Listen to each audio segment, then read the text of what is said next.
looking the other day at, like, back in the old days when everyone was skinned, everybody was skinned, there was no money around, and people were basically forced to live in communities because they couldn't afford to be getting out on holidays and stuff. They'd all live in council estates. So they were the happiest people. No money, but all together and having all in the same boat. Governments was not conquering at that time, and it's like a true saying, divide and conquer.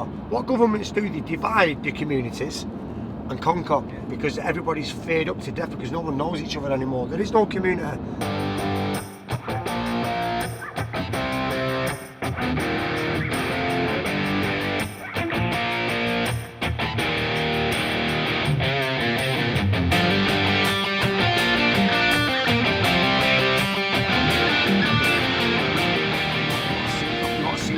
I just want to be happy, you know what I mean? I'm not bothered about anything. If I'm rich and happy, I'm happy, or if I'm poor and happy, you're still happy, aren't you? You don't need to be. I thought being rich would make me happy. I've made loads of money. When I was making the most money, is when I was most stressed and most tired. It depends though. It depends if you're earning, if you're making a lot of money, and then you're just storing it. For me, that's an obsessive behaviour. Yeah. But if you're making a lot of money, but then you're doing things with your life, like going to do ayahuasca, going to different countries, going to see temples, going to see things that you only see on the TV, you know, like the great wonders of the world, then that is not a behaviour. That's there was just like still something missing though. Even with all that, I was spending money. I've never been good at like saving money. I either invest it constantly in the business, or I'm spending it, enjoying myself with it. I don't have any money to my name really. It's all invested in stuff, or spent on mad things. But I still was a lot missing from my I don't know, from my mind of like just wasn't happy. I was something constantly missing. Well, I say to you, you're an addict. You had a gambling addiction. So it's like the same thing. It's because of money. I wanted, and I was wanted to be rich, and I wanted it now. Yeah. Quick, yeah. I didn't want to work for it. I wanted it all now. Yeah.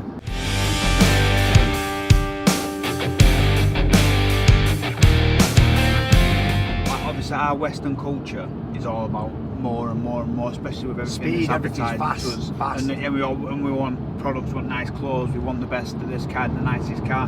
But if you go somewhere like a country, I can't remember where it was, where the comparisons were taken from, but let's say somewhere in Asia where they've not got much, they're 10 times happier. Yeah. They're all about helping each other out. They're happy because they've got that inner happiness. I think community is really important. Yeah. I think as humans, because we thrive off community. We're tribal. Yeah, we are tribal. We was talking about that, and he talks about it fucking heavily. We're tribal. Yeah. We shouldn't. And I've always says we're like pack animals. We're like wolves as human beings. We belong in packs. Yeah. And when we're not in a pack, when we're isolated, that's when we're in danger. And you give a lot, and you fucking create that network. Like, you know, I think we've helping other people, giving to wipe your tears a lot, and working with them a lot really made me feel miles better. It was miles more satisfying than earning money. All the great books say the same, and I can only refer to my book, The Big Book of Alcoholics Anonymous, and all it does is repeat what other books have said. If you're ever struggling in life, go and help someone. Yeah. Go and help someone, and it will change the way you're feeling about yourself, because it takes you out of yourself. It's like medicine for unwell people. If you're unwell, go and help the unwell, and you will become well.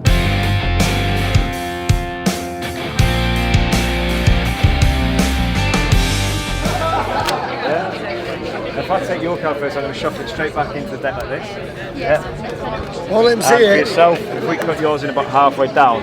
So I had two cards randomly selected, both gone back in at different places of the deck. The deck's then cut and shuffled, so you know it's fair, yeah? Yeah? Obviously it's not fair, but I want you to like to think it is, yeah? Okay. So I go for your card first. I'm going to take the deck here, I'm going to give it like a little spring through like this. Give it a couple of cuts here. You've got one card in your mind, yeah? I want you to name your card out loud. I'll turn it over. I'll turn the top card over. Nine of clubs. Nine of clubs, yeah? Now this one's mad. I want you just to visualise your card. You see what his card was? Yeah. So if I take, go on, name it out loud. Check that. So if I take that nine of clubs there, and literally if I take the nine and just give it like a little rub on a pip, I can change that What the fuck? Everyone's doing that now.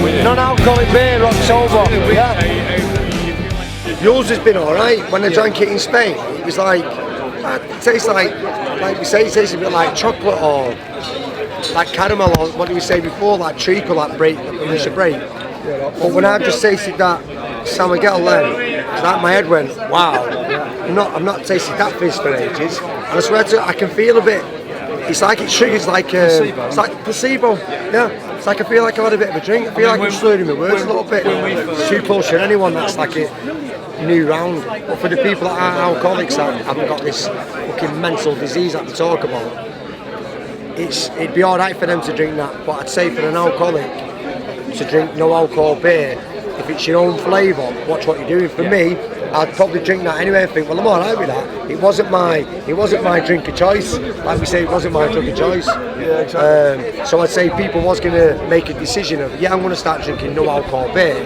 I wouldn't drink what I used to drink then. I'd try something else like a flavoured wine or something then. Do you know what I mean? A no alcohol wine. I used to drink a lot of spirits as well. I used to drink a lot of spirits because I'm gluten free, so like the bitters and the lagers I can drink, so I drink a lot of spirits and wine. And I've had alcohol free wine before, and that has been a massive trigger. Not a trigger, I've not drank, but it's been a massive placebo effect for me. Yeah. And it's very, very difficult. Them old kids that can have us over like that, that was alright, wasn't it? Yeah. I mean, for us it took 3 years, and the first time we both had it at the same time, didn't we? We were both looking at each other going, is this a good idea? Is this a good idea? But for me, it was actually a challenge to see. I missed the flavour of beer, I just didn't miss the effects of the beer.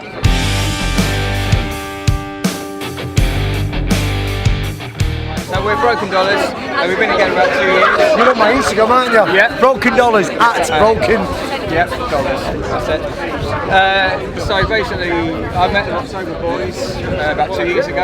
I'm myself an ex-alcoholic, so I've started writing songs as a recovery process. How long have you been sober?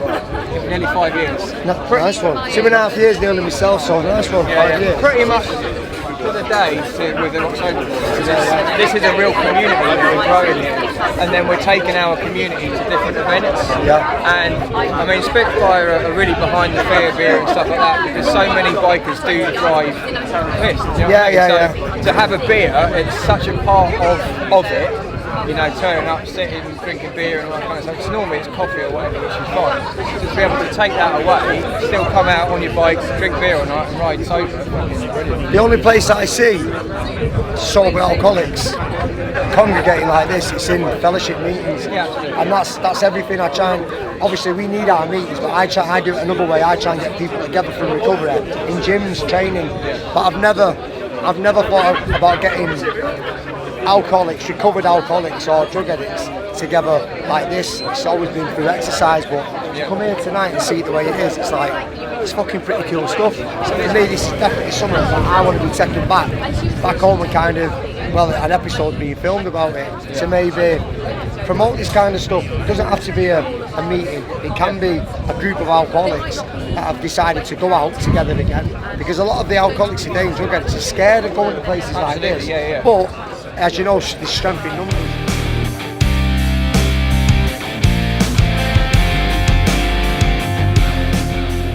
It was the Rock's Overs drink, and then the other was it San Miguel, and that tasted too much like lager for me. It was like, wow, it's like my head was saying, what's next? What's next? But the problem you've got is that's what we thought the rock sober stuff doesn't taste like alcohol, but they're like, no, it's supposed to taste like stout, because we didn't drink stout, we didn't know it tasted. So it kind of like, maybe they should try and get away from tasting anything like alcohol. I know, yeah. Because it's a trigger, innit? Trigger. It seemed to trigger. I think it seemed to trigger you last night a little bit, and you switched out of it quick. But I was worried for a little minute. Yeah, I can imagine. Yeah, it's because I know personally how much work I've done on myself in recovery. I'm comfortable. It's like I know I can't put alcohol into my system because I know what it triggers off next. I've got a really good understanding of that. But for people that haven't got recovery under the belt, like I attend many meetings, regular meetings, I'm constantly reminded what I suffer with the disease of alcoholism, which means if I pick up one, it sets off like an allergic reaction, it sets off like a phenomenon of craving, and it's like a compulsion, you can't stop. And I liked the Broken Dollars, the band, he was 5 years sober as well. Yeah. And he liked the gathering. Yeah. It was cool. I loved every part of that. Group gatherings, and no one's like going mental on alcohol and stuff. But the same again, there's also that other patch of people there having a really good time, drinking, and us alcoholics, we can look over and think we're missing something like. Yeah, exactly. Yeah. Or it doesn't have to be like having a great time. It can be someone like sipping on a pint and thinking, I mean, he don't go mad. I wonder if I could just have a few pints now. Have one. Have two. That's just some madness. When I first started going to places like that, it took me about a year. I didn't go to places for about a year. I just got stuck into my recovery because I latched onto things that, like, my elders was saying, like, you've got to change a few things if you want to really do this, and that's change your playmates, not forever, and change your playgrounds, really. Do you know what I mean? Schoolmates and playgrounds. So I'd done that for a full year, and then I started introducing myself into like a family do, but I'd always have like a backup plan in my second year of doing these things. So my backup plan, I didn't have one because I feel so confident in my recovery today, but I'd always have a backup plan in like my second year, thinking, right, I'm driving, so I know I can just get off, or I can say it's getting a bit too late, or why don't I just become dead open about my recovery to everybody, and it wards them off like I'm a recovering. You know, when people started asking me in the second year, like, come on Shin, you can have a drink now, can't you? I say, I die if I drink, it's that serious. So some people are still a bit ashamed and feel a bit guilty about being an alcoholic or a drug addict, where for me, it's worked well for me to go, listen, I've got a disease, I've got a problem, and I can't drink, I'm allergic to that stuff that you put in your system. It does different things for me. So backup plans are good, but my overall backup plan for everything is I'm a drug addict, Be I'm open an about alcoholic. it. Yeah, be massively open about it. And then the more you tell people about your problem, the more they kind of understand. Someone sober. I'm comfy around it because I'm 3 months sober now. And I've done that much work on myself in recovery. It's like, I know, if I pick up, I die. It's that simple for me. Eventually, I'll end up dead through it.